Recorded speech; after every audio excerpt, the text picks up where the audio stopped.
Hello and welcome to my very brief breakdown of the patch 6.5 trailer Growing Light. Let's hit the play button and see what we can get from this.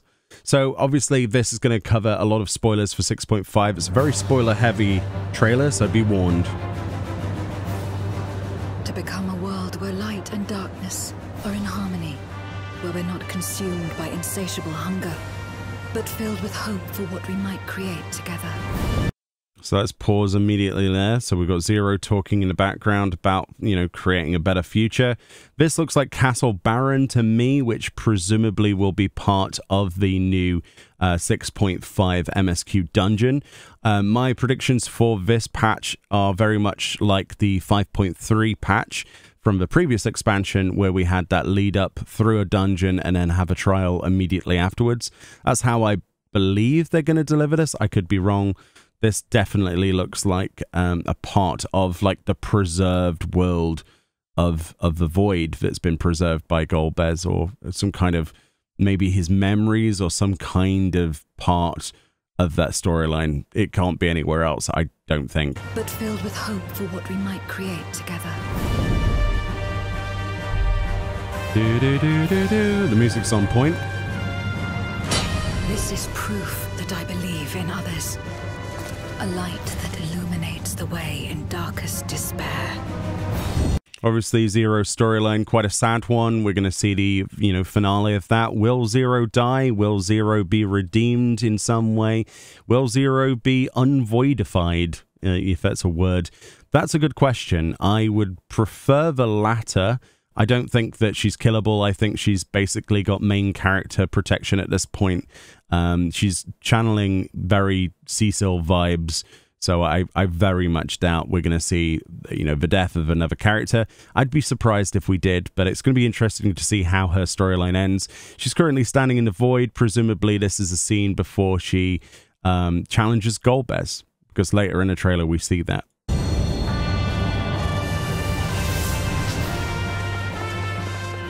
Lost my connection to Hydaelyn, I can still manipulate light to a degree. Okay, so we've got Reen. I don't know if they've changed the voice actor. I think it sounds like the same voice actor that we had originally, but I can never tell. It could be just a slight difference in the way that they've edited the voice or audio adjusted that. But I think it's the same actor, but she sounds a lot higher pitched than I remember. I could be, surprised about that. Maybe it's just my ears. Obviously we're on the first. A good way of combating darkness, the ultimate darkness of the 13th, Fallen to Void, is to go to the first, and presumably there's a reason why Zero is able to do that along with the Warrior of Light / Darkness. Of course, you don't see any other Scions here because that is still not available. Ishtola can't nip around to Runar's place for a cup of tea just yet. Hopefully in the future we get that storyline.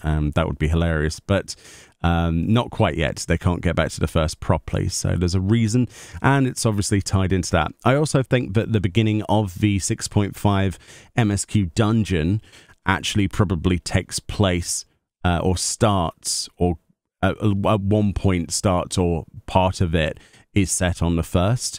So maybe there are portals between both realms, if you will, or places throughout. That's my guess. I can still manipulate light to a degree. Especially considering she's saying that she can manipulate light, so maybe Reen is going to be the key. I think this is a scene from the new variant mode, shrouded in mystery, obviously, behind there. I think this is part of Alola Isle, further backed up by the next scene. If there is a chance I could save others with that power, then I have to try.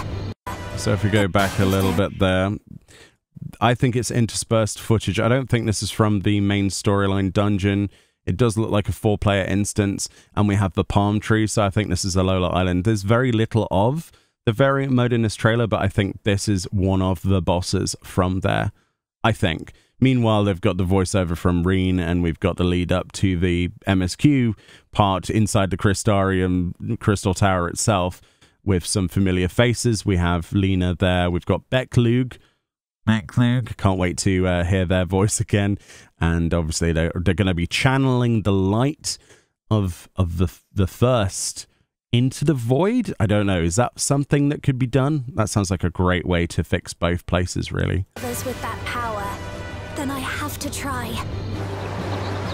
This is the other bit that I think is Alola Island, part of the variant mode. We've got this weird day to night cycle here, which presumably is just happening in the background, just as a demonstration of what it looks like, with a dynamic day-night cycle in the background. We know this from the previous artwork for variant mode, so it kind of backs it up, as well as it's a beach and the rest of it.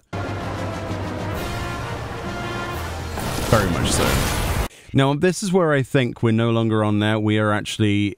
This is why I think this is the MSQ dungeon for 6.5, and I think we're actually somewhere on the first. You can tell why, or it could be the Void's version of Raktika, or what would be the equivalent of, because we've got twisted branches. It looks like the Raktika Greatwood if it had been like heavily corrupted or something. Maybe. Or this could still be on the first somewhere else entirely, and you'll see why. We've got presumably maybe one of the first bosses or the first boss here of that dungeon. Can we just also go back very briefly? There's a mechanic that is fairly... I don't think we've seen that anywhere just yet. There, we've got this like spinning circle. It shows the direction it's going. We have like the Mustardio marks, if you remember from that Alliance raid, of like the gap where you face away from. We also have this square. So does the square represent the AoE that's going to spin around? We also have tethers on players. I'm not really sure what's happening here, but I can't wait to see it in the game. I'm sure it's easier than it looks. However they came to be. So before we have that audio, let's just go over the fact we have a fairy with a gun. I think after this, scholars everywhere will want and demand that they have a shotgun for their fairy. That would definitely make them more useful, right, as opposed to just floating there. So yeah, this is one of the main characters in this. A corrupted fairy. This is what makes me think this is the Void's World version of Raktika in some like corrupted way. I don't know how this would work, but it also looks very similar in a lot of this footage, you'll see in a second, of one of the areas of Raktika Greatwood. I could be completely wrong, but I think this is like the Void version of that, like a mirror of that. I don't know why it would still exist, but it would explain, you know, this, I suppose. But she's quite menacing, as you can see from her mechanics. However they came to be, we shall cut a path through them. And then we cut straight to this particular scene. Now, this was a trial available to people who went to Las Vegas Fan Festival, and apparently it will also be present at the EU Fan Fest. This trial here, I don't know how they're going to put it into the game. Obviously, in 6.5, we have the Zeramus encounter as a trial. There are still things that have not been announced for patch 6.5 series that they said they want to announce when it comes to the FanFest in London. So I guess we'll have to wait and see where this fits in. But apparently it was quite fun from people who did go that told me about it. It's the Azura fight. Is everyone ready?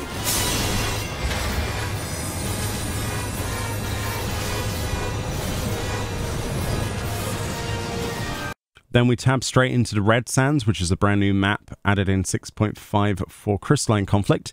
Lots of new quality of life changes that were announced in the Letter from a Producer Live Part 97, most of which included things like markers showing you on the floor how much you would need to push the crystal the other way to win, to counter a win, timers, things like that, better UI improvements. The map itself, though, does actually have some of its own gimmicks, including sabotenders that pop up and kill you, that you can share the damage of. There are whirlpools of sand that suck you in, and if you don't shield, you die. There are water spouts coming out the floor. There's an oasis that you can see the top branches of just over there, that if you stand in it, it heals you over time. And if you step out of that zone, you have a 30-second heal over time buff as well.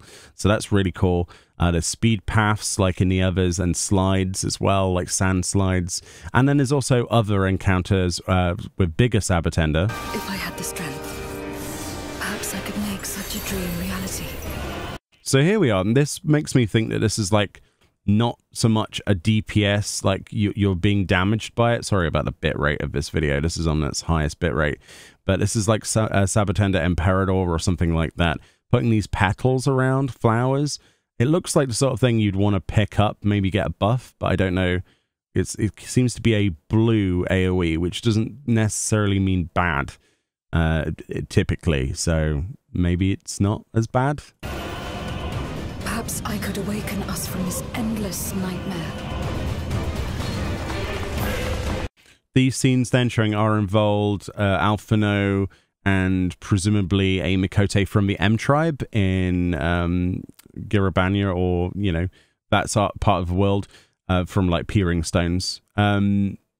Basically, this is the trust mode, the duty support coming up, featuring Drowned City of Scala, Gimlet Dark, and the Burn. To finish off all of the dungeons, the 4-player instances included in the MSQ for all of Stormblood. So this will make it so you can play through the entire game, or at least in 4-player stuff for the most part, or the dungeons at least, all the way through Endwalker from A Realm Reborn, which is really cool. Obviously, this is Scala in the background. There's Kelpie, which should have been made a mount, by the way. I'm still waiting for that. This scene is from the new Allied Tribe quest. They haven't done an Allied Tribe quest in a very long time. They didn't do one for the last expansion because of budget constraints. But in this one, we have the Leporits, the Omicrons, and the Arcasadora working together. This looks like a televised race event, as if they're racing. We've got all familiar characters, Rala, for example, the dragons.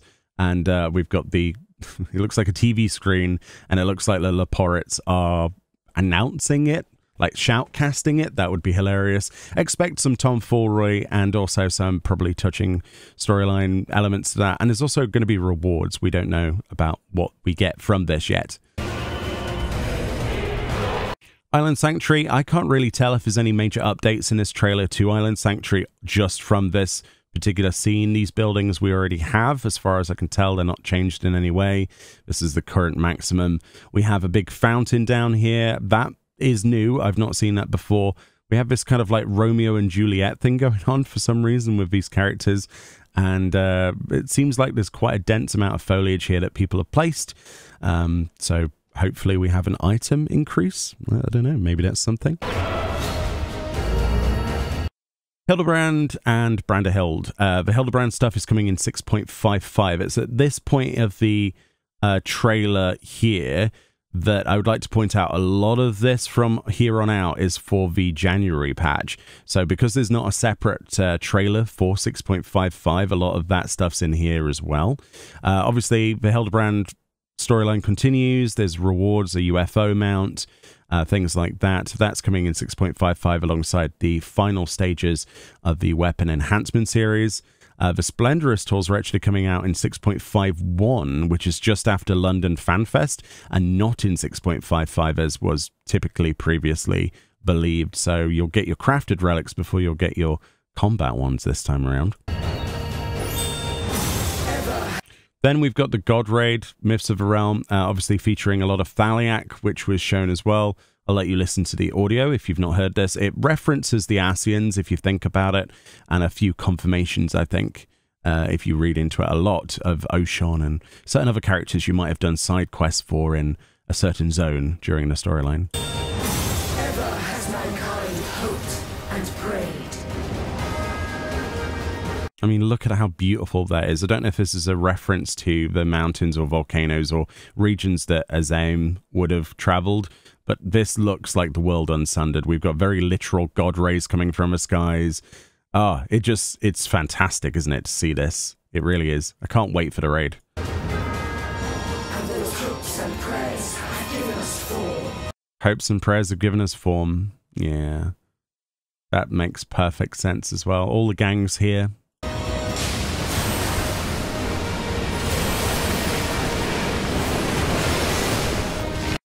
We got Thaliak there. Then we've got obviously another fight here. Now Yoshi P did say that they didn't have enough to fill all 4 boss slots. So presumably the last boss.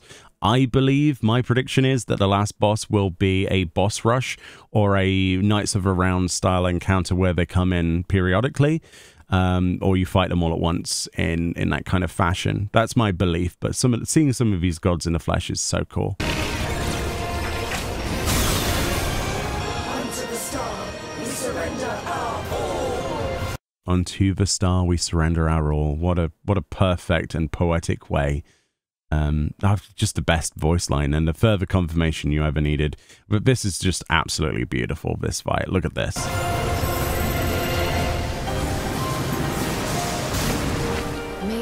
Just absolutely over the top with AoEs. That's what I love about FF14. The fights are just, you like flashiness? Let's turn it up to 11.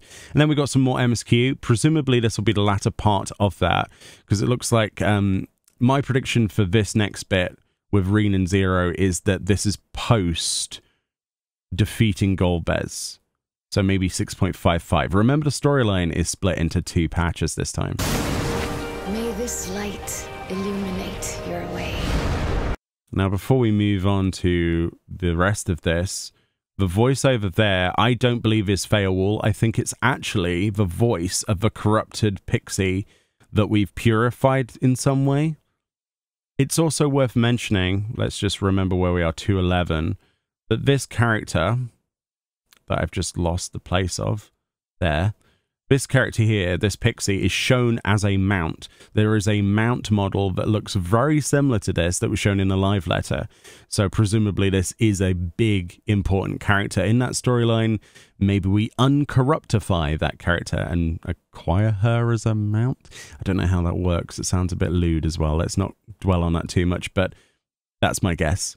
Yeah, but that voiceover is definitely not Feowul, it's not Zero, and it's not Reen. May this light illuminate your way. Back on the moon, this is the intro then to the dungeon.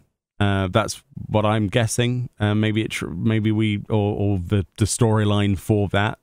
Obviously, the way we enter the void is through the moon, our moon.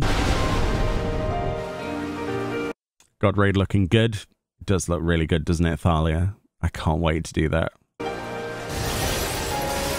This then, obviously, Thaliak. Yoshi P mentioned that you're going to need a good understanding of mathematics to some extent, paraphrased from the live letter. Essentially, it was described that, so there'll be triangles that fall or shapes that fall.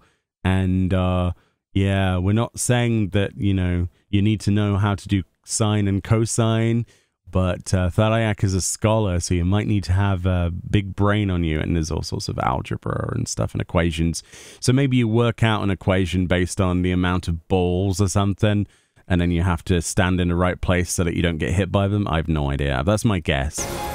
If this power were mine to wield. We got the obvious confrontation, very anime standoff between Zero and Golbez. This is presumably before the dungeon, maybe. It looks like we go straight back in, they confront, then we transition into the dungeon maybe, and then maybe the trial is after the dungeon. That's my expectations. I don't know if I'm right or wrong. Hear my voice and return to me, Ashdaya! It would be lovely to see if Ashdaya actually comes back. It would be lovely for that to be the happy ending, but it would also be kind of impactful for there to be permanent loss from that character, which I feel bad saying, but we haven't had a loss in a very long time. Oh, did you go there, grandfather? To the Golden City in Tural. So obviously the Baldessian, you know, family, world renowned. This is obviously in 6.55. Kryl is talking about the letter, pondering about her grandfather, who obviously, if you've done, you know, the Baldessian Arsenal and all of that stuff, you'll have all of the backstory of that. But they got around, and Tural is obviously the golden city of the new world. So that's your pre 7.0 intro. Basically, it'll be interesting to see how this unfolds. To the Golden City in Tural. This is obviously one of the bosses inside the main dungeon in the main storyline. I believe, like I said before, my prediction that this is Castle Baron. This is like a preserved memory or part of the void. We could be inside Golbez's mind. I have no idea. We've got all sorts of monstrosities, though, void scent and other things. So that's why I think this is the void. Maybe fallen foes appear that we have to fight through, that kind of thing, like the Ichioscope, or however you want to pronounce that. To the Golden City in Tural. Yeah, this is more of a lunar subterrane. This is actually like probably the start of the dungeon. I'm guessing maybe there are portals that go to different places or something. I have no idea. Thus will the way open to the promised land. And this is why I think it's got something to do with like fighting the fallen void people again, because I'm pretty sure, I don't know, this place is just filled full of void scent, and we also have a return of the fiends as well in this scene. to the promised land and the death we have been too long denied. I mean, we know for a fact that Scarmiglione is dead, like dead. There's no way, unless there was some kind of void resurrection or something, or maybe like memories of them, like we're reliving something. I don't know how it's possible, but Ishtola blocks this attack. Thus will I, Golbez, bring salvation to all. It looks like such a good fight. Obviously Zeramus, don't know if this is showing off the two different phases or something, with the red there, the furious slashes, and oh my goodness, and then lightning damage, all the AoEs to avoid. Very small gaps between them, but obviously the trial comes with a normal and extreme. I really think that the dungeon ends and then in the same place that you end it, like a special instanced area, then you start the trial. Also, they need to move out that AoE. Salvation to all. Your friendship and your trust has helped me to see new possibilities. And together, our light can pierce blackest darkness. And that's what it's all about, piercing blackest darkness with light, which Reen will help. That's my predictions based on this trailer. It's kind of fairly simple to get that gist of it. I don't know if I'm right, but that's my speculation, that we're going to the first, we're going to use the power that Reen still has, to use the power of the thirst that's bathed in light, that's still recovering, to blast some of that light into the void, or to create, an opportunity to weaken Zeramus and Golbez enough, and then we end up going through the dungeon. That's my presumption. I will love to be wrong. There's some really good scenes in this. I think we got the most of it, though. Let me know if I've missed anything. A lot of people, very keenly eyed, more than I, will watch this. Do you think Scarmiglione, is this actually happening, or is this like a flashback sequence or something? I'm not really sure. It could be anything, couldn't it? But very excited to see where certain trials and things fit in, and yeah. All in all, I'm quite happy, excited for 6.5 and 6.55, and I'm even more excited to see how they link the expansions together, because up to this point, there is no link, right? So there has to be quite a bit of reformation in January to make that work. Let me know what I've missed. Finding a link in the description. This trailer, go watch it yourself. Go support it. It's fantastic. The audio in this is just mind-blowing. Masayoshi Soken, chef's kiss once again. Anyway, much love, and I'll see you all next time. Bye-bye.